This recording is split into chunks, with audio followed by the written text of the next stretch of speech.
Today I'm going to show you a really quick and easy way to customize your cloth face mask for the perfect fit. So you'll need your cloth face mask, some thread and a needle, and a pair of scissors. First things first, put your face mask on.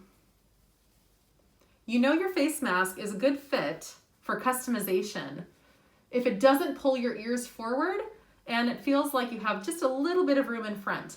If your mask is pulling your ears forward, that means it's too small and you need to get a larger size to do this customization.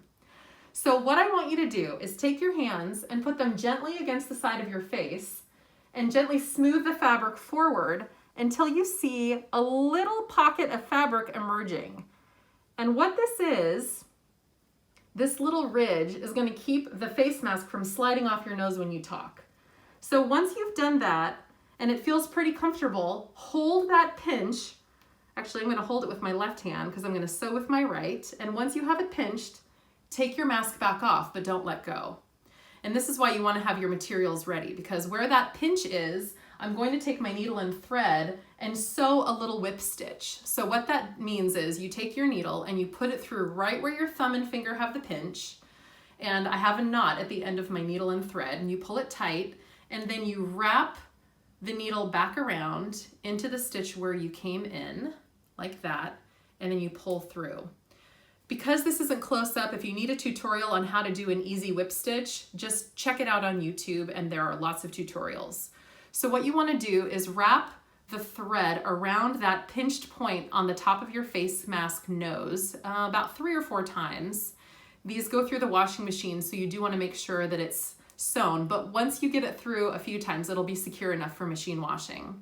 The last time you go through, you want to leave a little loop like this and then pull the needle through so that you get a little knot. And I usually do that twice just to make sure, a double knot, that the thread won't come out. And then snip it with the scissors. And that's it. So to double check that the fit is good, go ahead and put your face mask back on. Get it adjusted. And then what you should notice is that it's a nice, easy fit right here above the bridge of your nose, all the way back. It's not pulling my ears forward.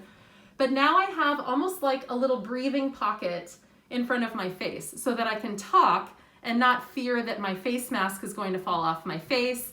I don't have to touch it when I go out in public. Safe for me, safe for you.